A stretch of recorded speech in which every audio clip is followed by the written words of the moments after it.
friends, it's Michelle from Little Farm in the Valley. Today I want to talk to you about tomatoes because I just started, hey Amos, I just started picking tomatoes from the garden. And I'm getting to a point where I need like a box. I need more than just like a bucket. I'm getting a lot of tomatoes at this point. So it's time to think about canning tomatoes and preserving tomatoes and all the fun stuff. So when you start getting to that point, when you're picking tomatoes in your garden, that usually means two things. It means that your canning season is almost over because tomatoes are one of the last things from your garden that you're going to can, and it also means that fall is right around the corner. So summer is going by really fast. And it also means probably some tomato messes in your kitchen, but that's all fun, right? So I'm going to be canning a whole bunch of tomato stuff, all the tomato stuff. And I think the first tomato project that I'm going to tackle is homemade ketchup. And homemade ketchup needs tomato paste. So normally you would just go to the store and buy the little cans, but what if you forget to go to the store, or you can't go to the store for whatever reason and you need tomato paste? Is it possible to make tomato paste from your tomatoes from your garden? It sounds like it is, and I want to try it because I have a number of recipes. I think my pasta sauce recipe also asks for this tomato paste. So I think I have plenty of tomatoes in the garden. You know, why not at least make an attempt at making this tomato paste? And I'm going to try it. If it turns into tomato paste, I'm going to try it in my ketchup recipe. And if it turns out pretty well, I'll probably make some more for my pasta sauce. And that way I don't have to buy tomato paste from the store. And maybe there's even a way to can it, like if I have a lot of tomatoes left over, could even can some for next year. Or every now and then you come across a recipe that needs like a tablespoon or something of tomato paste. So maybe it would be handy to have just a couple jars laying around. So that's what I'm going to try to do today. I'm going to try to make tomato paste. So the recipe I'm using calls for 10 pounds of tomatoes. So I already weighed these. These are 10 pounds of Roma tomatoes. And the outcome, like how much of the tomato paste you're going to end up with, actually depends on the type of tomato that you use. Apparently, if you use like the big, fleshy slicer tomatoes, you're actually going to end up with less tomato paste than if you use an actual paste tomato. Like these are Romas, so these are for paste and salsa making. So apparently these should yield even more than if I was using huge tomatoes. And then I have a bunch of cherry tomatoes that I think I'm just going to throw in because I'm at the point where I have so many that I don't know what to do with them. So I don't think it'll hurt to add these. So the next step will be to wash them. Then I'm going to get out my cutting board and my knife and quarter them and get them going in a pot with some olive oil. The cool thing about all of these Romas is these are tomatoes that I actually started here in the house during the winter, and they actually grew and we were able to plant them out, and they're the first tomatoes that we're picking. All the rest of them that I planted, I really haven't seen any ripe tomatoes on there, so my Romas are the first and only tomatoes so far that we've picked. The other ones are coming, slowly but surely, but the Romas are the only ones so far that we're picking. And we have a lot. Like, I think if this tomato paste is going to be a success, I'm going to be making some more for the pasta sauce that I make. And I'll probably be making some more for just to keep a jar or so in the freezer for those couple of random recipes that you find a couple times a year that call for tomato paste. Since I seem to have a lot of tomatoes, I don't see why it couldn't. If it works out and turns out to be a good method and recipe, I should be able to do it again. There's one tomato in here that's not a Roma. That shouldn't matter too much. There's cherries in here too. These are really large cherries. I might try making, somebody suggested sun-dried tomatoes with the cherries too.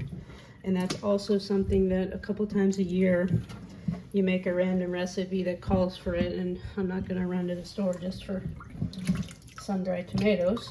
So maybe have a bag full of those in the freezer wouldn't be a bad idea either.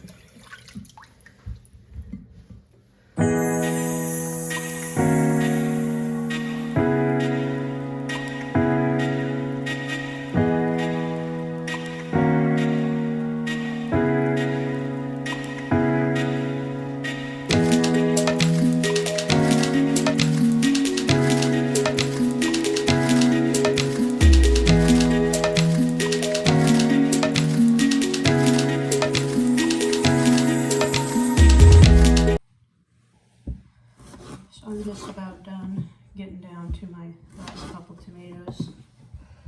Tomatoes are some of my favorite things to can and work with because there's just something about the tomato, the tomato work smell of your first pot of salsa or whatever you happen to be making. It just, I don't know, there's just something about it that is addicting, and even though it's so much work to do all of your own tomatoes and canning, it's so worth it just for the sights and sounds and smells of making salsa and tomato juice and pasta sauce, diced tomatoes, all the things we're gonna make. It's so rewarding, even though it's a lot of work.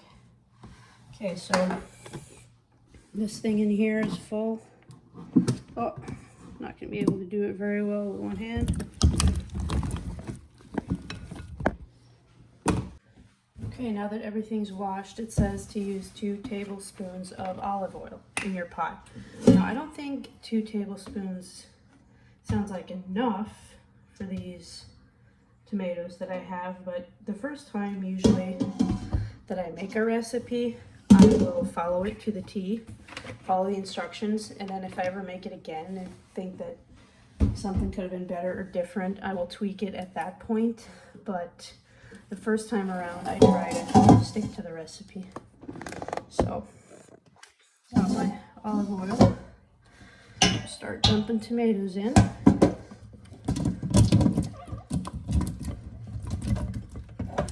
Seems like these tomatoes kind of multiplied as I was cutting them because they were in 2 bowls and then I needed 3 bowls. I hope they fit in my pot. No, they won't. Right, I'll get a bigger pot and be back. Okay, we'll get it poured into a different pot. It's already half full, and I still have one of these to dump in here.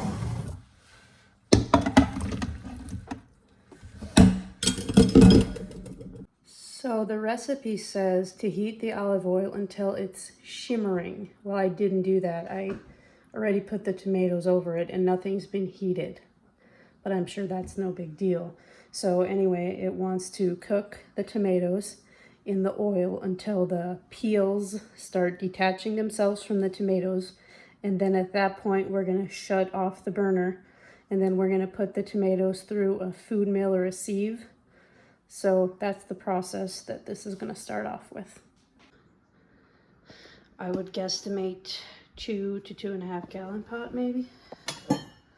So we'll get these turned on and get them going. So it's been about 45 minutes and this has really started to cook down. And there's a lot of the skins that are already starting to come off. I think mostly the cherry tomatoes though. So we'll give it, yeah, the Roma skins are still, some of them are still kind of on there. So we'll give it another little bit. So at this point, it's been cooking for an hour. I would say a lot of the skins are separated. And while it's still hot, it's probably a good time to run it through a sieve or a food mill. Okay, we've got our sieve over a pot. So let's see how well this works.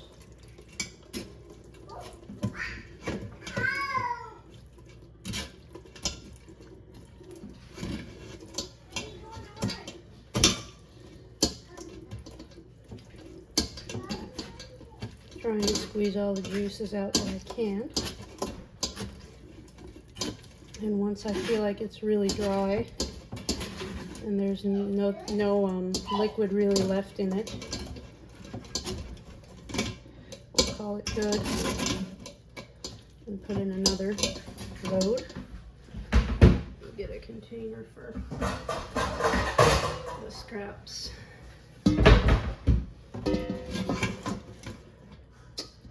There's pretty much nothing that leaves my kitchen in scrap form that the chickens don't eat, or the pig, or the goats, or the geese.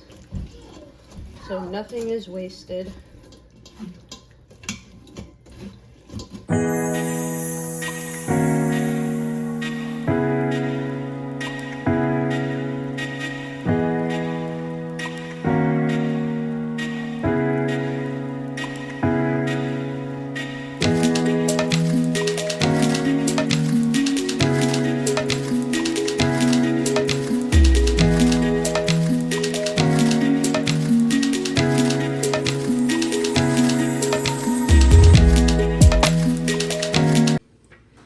So here's what we're left with.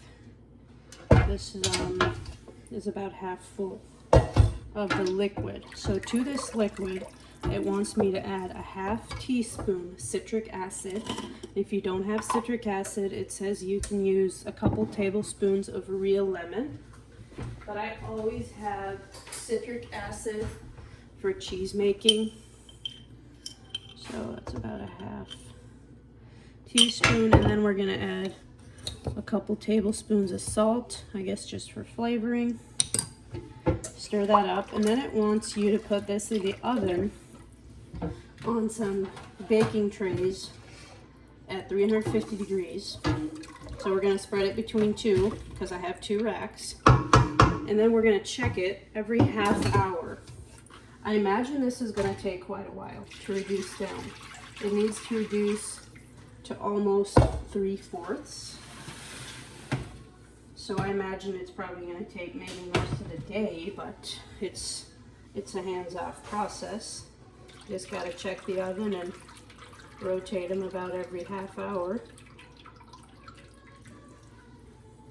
And if you've ever bought tomato paste from the store, you know that you're looking for that brick red color. Right now it's orange, so imagine that this is going to take hours to reduce down to turn into that brick red paste that we're looking for.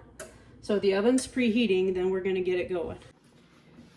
Okay, I managed to get it into the oven without a spill. That was miraculous. So we're just going to close it. It's at 350.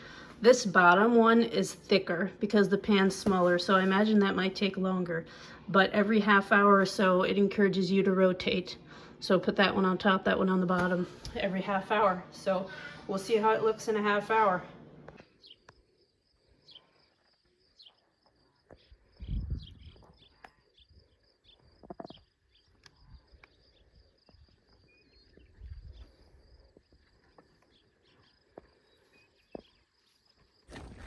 So I have my tomato pulp and I'm going in search of the chickens to see what they think of tomatoes. I don't think they've had very many tomatoes since we're just kind of starting to pick them.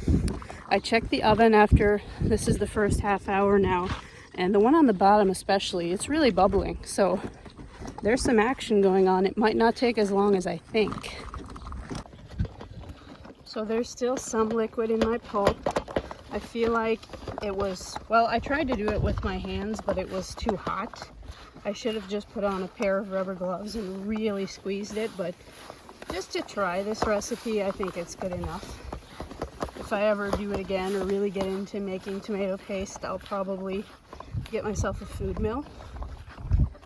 Well, we got a bunch of chickens here, so let's see what they think.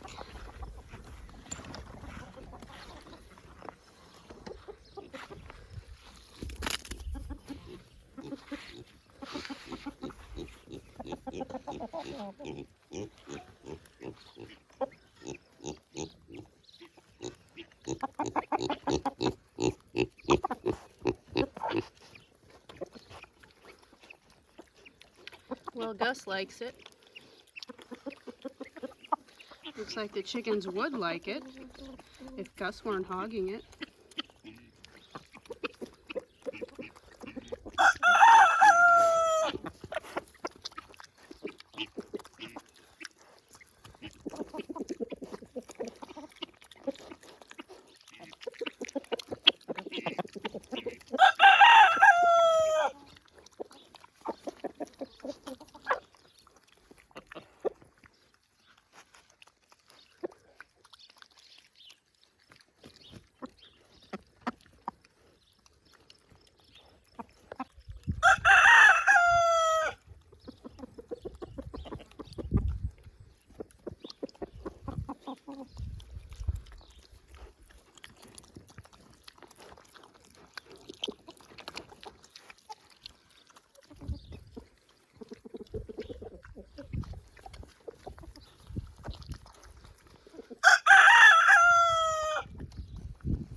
So this is about an hour and a half into it.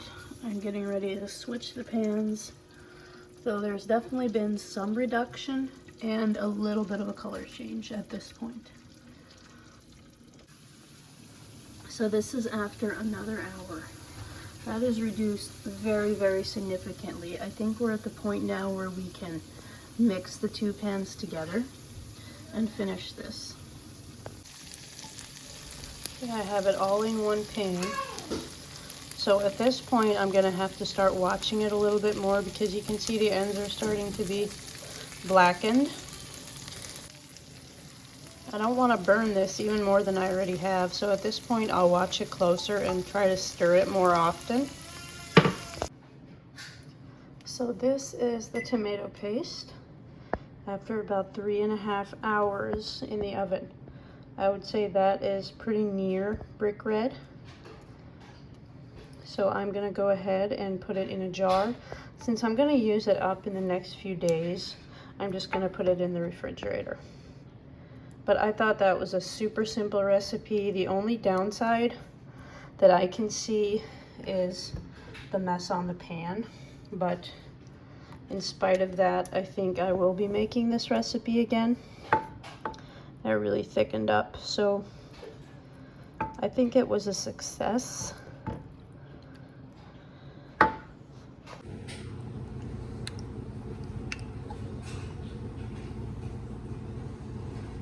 That is a deep, dark brick red. And you guys, this tastes amazing. Like, there is no comparison to the taste of store-bought tomato paste in this. It is like, wow. That's super good. I'll definitely be doing this again. Extremely thick. Just beautiful.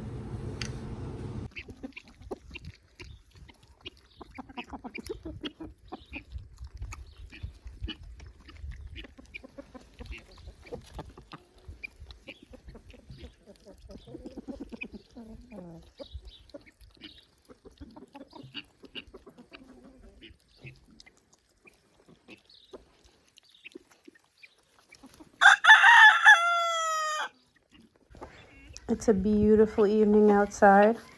Just sitting down here watching all the drama unfold. So the chickens have all kinds of scraps down here and also some spilled corn. So when it's just the chickens and Gus, he is of course the king and he will butt in and chase the chickens off. But when the goats are here, it's a whole different story. The goats know how to handle Gus. So it was so funny the way that the goats would butt in and chase him off and eat some of the spilled corn. And then when the goats would wander off to eat grass or something else, he would come back in and act like it was all his. And then the minute the goats show up again, he's just running off scared. So it was really funny watching all of this drama unfold tonight. Ingrid is especially unfriendly with Gus. Seems like she goes out of her way to go after him when she sees him, so he already knows to give her a wide berth. So the minute she walks away, he is in eating on the corn, and then she kept coming back and butting him out, and this went on pretty much all evening. Seems like he's not as scared of the Nigerian dwarf goats, but they still give him a bit of a run. Well, that's it for me today, guys. If you enjoyed my tomato paste video, don't forget to like, share, and subscribe so you never miss a video, and we will talk to you soon.